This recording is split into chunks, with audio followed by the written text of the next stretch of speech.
നമ്മുടെ പിണറായി വിജയൻ എപ്പോഴൊക്കെ ആപത്ത് സംഭവിക്കുന്നോ അപ്പോഴൊക്കെ ആപൽ ബാന്ധവനെ പോലെ രംഗത്തിറങ്ങുന്ന ആളാണ് വെള്ളാപ്പള്ളി നടേശൻ.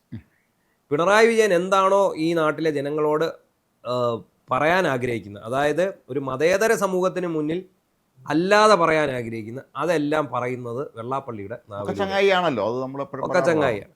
അത് നമ്മൾ പലയിടത്തും ഇത് കണ്ടിട്ടുണ്ട്. ഇപ്പോൾ ഇതാ ഏറ്റവും ഒടുവിലായി മരുമോൻ വരെ അകത്തു പോകുന്ന അവസ്ഥയിലേക്ക് മകളുടെ ഫെമാ കേസ് എത്തിയ സ്ഥിതിക്ക് ഇനി നോക്കി നിന്നിട്ട് കാര്യമില്ല. മരുമോനിൽ നിന്ന് ശ്രദ്ധ തിരിക്കണമെങ്കിൽ ഒരാളെ നമ്മൾ ബലിയാടാക്കിയേ പറ്റൂ. അതിനുവേണ്ടി ഇന്നലെ വെള്ളാപ്പള്ളിയെ രംഗത്തിറക്കി ഷംസീറിനെതിരെ, അതായത് CPM-ന്റെ മുതിർന്ന നേതാവെന്ന് തന്നെ വിശേഷിപ്പിക്കാം, സ്പീക്കർ കൂടിയാണ്, ഷംസീറിനെതിരെ വലിയ വർഗീയ പ്രസ്താവനയുമായിട്ട് അദ്ദേഹം രംഗത്ത് വന്നു. മാത്രമല്ല അവിടെ വേറെ സാധ്യത നമുക്ക് കാണാം. എന്നുവെച്ചാൽ ഈ ഷംസീർ മരുമോനൊരു ഭീഷണിയാവും എന്ന് കണ്ടാണ് കഴിഞ്ഞ ടൈമിൽ മരുമോനെ മന്ത്രിയാക്കിയിട്ട് ഷംസീറിന് ആദ്യം ഒന്നും കൊടുക്കായിരുന്നു. പിന്നെ MP രാജേഷിനെ മന്ത്രിയാക്കിയിട്ടാണ് പിന്നെ ഷംസീറിനെ സ്പീക്കറാക്കിയത്. ഷംസീർ കോടിയേരിയുടെ ആളായിരുന്നു. അതെ. അപ്പോൾ ഷംസീർ കോടിയേരിയുടെ ആളായിരുന്നു എന്നുള്ളത് മാത്രമല്ല, ഈ കഴിഞ്ഞ രണ്ടാം പിണറായി മന്ത്രിസഭ എന്ന് പറയുന്നത് സമ്പൂർണ്ണ കൊള്ള ലക്ഷ്യമിട്ടുള്ള മന്ത്രിസഭ. കാരണം എവിടുന്നൊക്കെ നമുക്ക് ഊറ്റാമോ അവിടെ നിന്നെല്ലാം ഊറ്റി അത് മുഴുവൻ വിദേശത്തോ എവിടെയെങ്കിലും കൊണ്ട് നിക്ഷേപിച്ച് നമ്മുടെ ദൈക്കണ്ടി കുടുംബത്തെ മാവോളം വളർത്തി ഒരു 10 തലമുറയ്ക്കുള്ള ഉണ്ടാക്കിയിടുക. അതിനുവേണ്ടിയായിരുന്നു ലക്ഷ്യം. പറ്റിപ്പോയി എന്താണെന്ന് ചോദിച്ചാൽ, ഇവിടെ ഷംസീറിന് ഇത് മന്ത്രിസ്ഥാനം കൊടുക്കാതെ വന്നതോടെ വലിയ ആക്ഷേപം ഉയർന്നു, ആരോപണം ഉയർന്നു. അങ്ങനെ വന്നപ്പോഴാണ് മന്ത്രിസ്ഥാനം ഒരിക്കലും കൊടുക്കത്തില്ല എന്നിവർ തീരുമാനം കൊടുത്ത അപകടമാണ്. കാരണം വളരാൻ സ്കോപ്പാണല്ലോ, നല്ല വകുപ്പ് കിട്ടിയാലേ. അതെ. അപ്പോൾ അങ്ങനെയാണ് അയാളെ പിടിച്ച് സ്പീക്കറായിക്കൊണ്ട് രാജേഷിനെ മന്ത്രിസ്ഥാനത്തേക്ക് മാറ്റുന്നത്. അപ്പോൾ ഇപ്പം വെള്ളാപ്പള്ളി പറഞ്ഞിരിക്കുന്ന കുറച്ച് കാര്യങ്ങൾ ഒരു കാര്യവും ഇല്ലാത്ത കാര്യം. ഇന്നലെ അല്ല SNDP-യുടെ ഒരു യോഗത്തിൽ പ്രസംഗിക്കുന്ന ഇയാൾ എന്തിനാണ് ഈ ഷംസീർ വർഗീയവാദിയാണെന്നുള്ള രീതിയിൽ സംസാരിക്കേണ്ട കാര്യം ഇയാൾക്ക്? ട്രസ്റ്റിന്റെ ഒരു പൊതുയോഗത്തിലാണ് ഇയാൾ സംസാരിച്ചിരിക്കുന്നത്. അപ്പോൾ അയാൾ പറഞ്ഞിരിക്കുകയാണ്, CPM-ൽ എല്ലാവർക്കും അധികാരക്കൊതിയാണ്. അധികാരക്കൊതി ഇല്ലാത്ത ഒറ്റയാളെ ഉള്ളത് പിണറായി വിജയൻ മാത്രമാണ്. അപ്പോൾ എല്ലാവരും അധികാരത്തിന് വേണ്ടി കൊതിച്ചാണ് ഈ ഭരണം കയ്യിൽ നിന്ന് പോയത്. എല്ലാവർക്കും അധികാരക്കൊതിയാണ്, എല്ലാവരും അധികാരക്കൊതിയായിട്ട് അവന്മാരെല്ലാം കൂടിയാണ് പാവം പിണറായി വിജയനെ ഭരണത്തിൽ നിന്ന് ഇറക്കി വിട്ടിരിക്കുന്നത്. മാത്രമല്ല ഗണേഷ് കുമാറിനെ കുറിച്ച് ചില പ്രയോഗങ്ങൾ നടത്തിയിട്ടുണ്ട്. ഗണേഷ് കുമാർ വൃത്തികെട്ടവനാണ്, നാറിയാണ് എന്നൊക്കെ പറഞ്ഞ് അതും നടത്തിയിട്ടുണ്ട്. പക്ഷെ നമുക്ക് ഇവിടെ നിന്ന് കൂട്ടി വായിക്കുമ്പോൾ ഇതിനകത്തൊരു വലിയ തിരക്കഥയുണ്ട്. ഈ പ്ലാനിങ്ങിനകത്ത് ഉൾപ്പെട്ടിരിക്കുന്നത് ഷംസീറിനെതിരായി പരാമർശത്തിൽ പ്രതികരിച്ചിരിക്കുന്ന KK രാഗേഷ്. KK രാഗേഷ് ഷംസീറിനുള്ള സ്നേഹം കൊണ്ട് പ്രതികരിച്ചതല്ല, പിണറായി വിജയൻ്റെ നാടകത്തിൻ്റെ ഭാഗമായിട്ടാണ് അയാൾ പ്രതികരിച്ചത്. അത്രയേ ഉള്ളൂ. അതായത് വെള്ളാപ്പള്ളിയെ കൊണ്ട് ഷംസീറിനെതിരെ മുസ്ലിം ലീഗുകാരനാണെന്നും ഇയാൾ വർഗീയവാദിയാണെന്നും ഇയാൾ പിന്നെ മുസ്ലിം മനസ്സുള്ളവനാണെന്നും ഒക്കെ പറഞ്ഞുകൊണ്ട് വയ്ക്കുന്നതിലൂടെ ഇതിനൊരു വിവാദത്തെ കത്തിച്ച് മരുമോനിൽ നിന്നും ഈ ശ്രദ്ധ, ED റെയ്ഡ് അടക്കമുള്ള ശ്രദ്ധ നേരെ വീണ്ടും വെള്ളാപ്പള്ളിയുടെ വർഗീയ പരാമർശത്തിലേക്ക് കൊണ്ടുവരിക. അപ്പോൾ വെള്ളാപ്പള്ളിക്കെതിരെ പാർട്ടിക്കുള്ളിൽ നിന്ന് ശക്തമായ എതിർപ്പുണ്ട് എന്ന് വരുത്തി തീർക്കുക. ഈ ലക്ഷ്യമൊക്കെ ഇട്ടുകൊണ്ടാണ് ഇയാൾക്കെതിരെ രാഗേഷ് ഒരു പ്രസ്താവന ഇറക്കി. മാത്രമല്ല, ഇനി രാഗേഷ് പ്രസ്താവന ഇറക്കുമ്പോൾ വെള്ളാപ്പള്ളി അടങ്ങിയിരിക്കില്ലല്ലോ. വെള്ളാപ്പള്ളി അതിനെ ചീത്ത വിളിക്കും. അങ്ങനെ ചീത്ത വിളിച്ച് എല്ലാത്തിനും ടാർഗറ്റ്. പക്ഷേ KK രാഗേഷ് പിണറായി അല്ല, അത് കൃത്യമായി ഷംസീർ തന്നെ. ഷംസീറിനെ ടാർഗറ്റ് ചെയ്യുന്നതിന് പ്രധാനപ്പെട്ട ഉദാഹരണം, കാരണം മുഹമ്മദ് റിയാസും ഷംസീറും CPM-ലെ ഇപ്പോൾ മലബാറിൽ നിന്നുള്ള 2 മുസ്ലിം മുഖങ്ങളാണ്. അതിനകത്ത് എന്തുകൊണ്ടും മുഹമ്മദ് റിയാസിനെക്കാട്ടിൽ യോഗ്യനും കഴിവുള്ളവനും സീനിയോറിറ്റി മിടുക്കനുമായിട്ടുള്ള നേതാവ് തന്നെയാണ് ഷംസീർ. ഈ മുഹമ്മദ് റിയാസ് ഒന്നും ഒരിക്കലും ഒരു MLA ആകാൻ സാധ്യതയുള്ള ഒരാളെയല്ല. കാരണം അയാളെ കൊണ്ടുചെന്ന് ഏറ്റവും കടുത്ത വിജയ സാധ്യതയുള്ള സ്ഥലത്ത് തന്നെ നിർത്തി ജയിപ്പിച്ചെടുത്തിട്ട് അതാണ് രസം. അവിടെയാണ് വെള്ളാപ്പള്ളി നടേശൻ പറയുന്നത്, ഇത് പിന്നെ ജയിച്ചു വന്നാൽ ഉടൻ മന്ത്രിയാകണമെന്നാണ് പലരുടെ ആഗ്രഹമെന്ന്. അപ്പം പിന്നെ പറയാണ് മരുമോൻ്റെ കാര്യം. അപ്പം ജയിച്ചിങ്ങോട്ട് വന്ന പറയാം, മനുവാനെ പിടിച്ച് ഏറ്റവും പ്രധാനപ്പെട്ട വകുപ്പുകൾ കൊടുത്തു.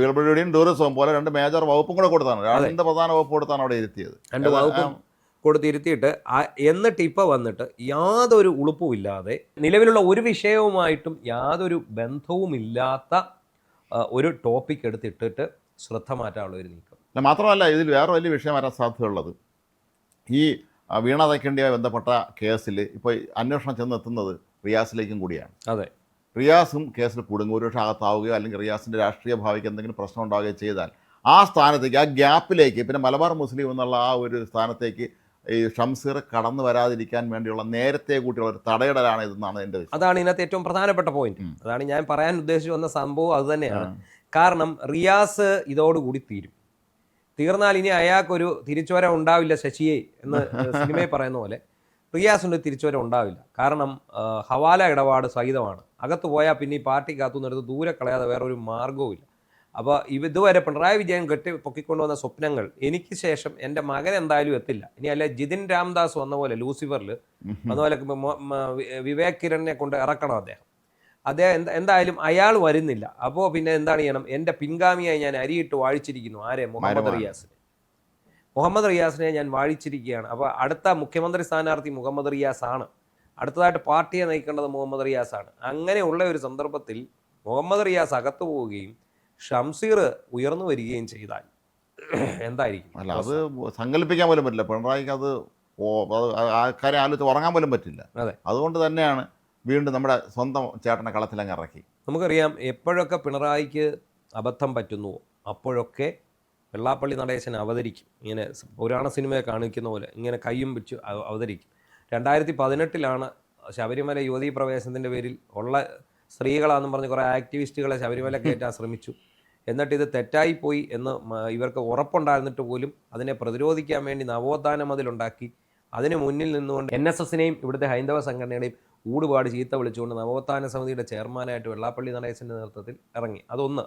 ശബരിമല ആഗോള അയ്യപ്പ സംഗമം നടത്തി. അവിടെ പോയി മുഖ്യമന്ത്രിയുടെ കാറിൽ കൂടെ കയറി വന്നു. അതെ, അത് മാത്രമല്ല ഇത് മുഖ്യമന്ത്രിയുടെ പരിഹാരക്രിയയാണ് എന്നുള്ളത് 10 ജനത്തെ അറിയിക്കണം. ഇത് അറിയിക്കാതെ ഇത് നടത്തിയിട്ട് കാര്യമില്ല. അത് പക്ഷേ പിണറായി വിജയന് പറയാൻ സാധിക്കില്ല. കാരണം എന്താ പറയുന്നത്, വിശ്വാസത്തിനെതിരായിട്ടുള്ള ഒരാളാണ് അദ്ദേഹം. ഒരു വലിയ നിരീശ്വരവാദിയാണ്, നിരീശ്വരവാദിയാണ്. പക്ഷേ എൻ്റെ ശനിദോഷം മാറണമെങ്കിൽ ഞാൻ വിശ്വാസിയായി എന്ന് നാട്ടുകാരറിയണം. അതിനുവേണ്ടി ഞാൻ അയ്യപ്പനിൽ വിശ്വസിക്കുന്നു, അയ്യപ്പനാണ് എൻ്റെ ദൈവം എന്ന് പിണറായി വിജയൻ പ്രഖ്യാപിക്കണം. പക്ഷേ പിണറായി വിജയൻ അത് നേരെ പ്രഖ്യാപിക്കാൻ സാധിക്കില്ല. അതിനെന്ത് ചെയ്യുന്നു? വെള്ളാപ്പള്ളിയെ കാറെ കയറ്റിക്കൊണ്ടുപോയി വേദിയിലിരുത്തി വെള്ളാപ്പള്ളി അതിനെക്കുറിച്ച് അങ്ങ് ഘോരം ഈ പിണറായി വിജയനെ പോലെ പാവം, ഇദ്ദേഹത്തെ പോലൊരു നല്ല മനുഷ്യൻ, ഇത്രയും ശുദ്ധനായ ഒരു മനുഷ്യൻ, ഇദ്ദേഹത്തിൻ്റെ കൂട്ട് ഇത്രയും മനുഷ്യത്വമുള്ള ഒരു മനുഷ്യൻ, അയ്യപ്പൻ്റെ തികഞ്ഞ വിശ്വാസിയാണ് ഇദ്ദേഹം എന്നാണ് അവിടെ നിന്ന് ഇയാൾ വിളിച്ചു. ഇല്ലെങ്കിൽ വെള്ളാപ്പള്ളി പിന്നെ പിണറായി വിജയൻ നിഷേധിച്ചിട്ടില്ല. സാധാരണ ഇങ്ങനെ ഒരാൾ പ്രസംഗിച്ചാൽ ഉടനെ അവിടെ നിന്നുകൊണ്ട് പുള്ളി പുറകെ നിന്നുകൊണ്ട് കൈ തട്ടി വിളിച്ചിട്ട് അമ്മാതിരി പറച്ചിലൊന്നും വേണ്ട എന്ന് പറയും. ഇവിടെ ആരെങ്കിലും കേട്ടോ അമ്മാതിരി പറച്ചിൽ വേണ്ടെന്ന് പറയുന്നത്? അപ്പോൾ അവിടെ എന്താണ് സംഭവിച്ചത്? വെള്ളാപ്പള്ളി പിണറായിയുടെ ജിഹ്വയായി മാറി. എവിടൊക്കെ പിന്നെ ഇവർ ന്യൂനപക്ഷങ്ങൾ എതിരാകുമെന്ന് കണ്ടപ്പോൾ മലപ്പുറത്തെ മുസ്ലിങ്ങൾക്കെതിരെ രൂക്ഷമായ വിമർശനം ഉന്നയിച്ചത് ആരാണ്? പിണറായി വിജയൻ അല്ല. പിണറായി വിജയൻ പറയാനുള്ളത് വെള്ളാപ്പള്ളി പറഞ്ഞതിന് ശേഷം AK ബാലനും MV ഗോവിന്ദനും അടക്കമുള്ളവർ, അതുപോലെ CPMന്റെ മുതിർന്ന നേതാക്കളൊക്കെ ചോദിച്ച ഒരു ചോദ്യമുണ്ട്. VN വാസവൻ വെള്ളാപ്പള്ളി പറഞ്ഞതിൽ എന്താണ് തെറ്റ്? ഇത് ശരിയല്ലേ എന്ന് അദ്ദേഹം ചോദിച്ചു. ശരിയായിരിക്കാം, പക്ഷേ എന്തുകൊണ്ട് നിങ്ങളത് പറയുന്നില്ല? അതാണ്. അല്ല മാത്രമല്ല, വെള്ളാപ്പള്ളിയെ സംബന്ധിച്ച് വെള്ളാപ്പള്ളി ഇപ്പോൾ ഇന്നലെ SNDSന്റെ യോഗത്തിലേക്ക് പ്രസംഗിക്കുമ്പോഴും വെള്ളാപ്പള്ളി അവിടെ പെട്ടിരിക്കുകയാണ്. ഏത് SNDSന്റെ SNDPയിലും എല്ലാം ശരിക്കും കുടുങ്ങിയിരിക്കുകയാണ്.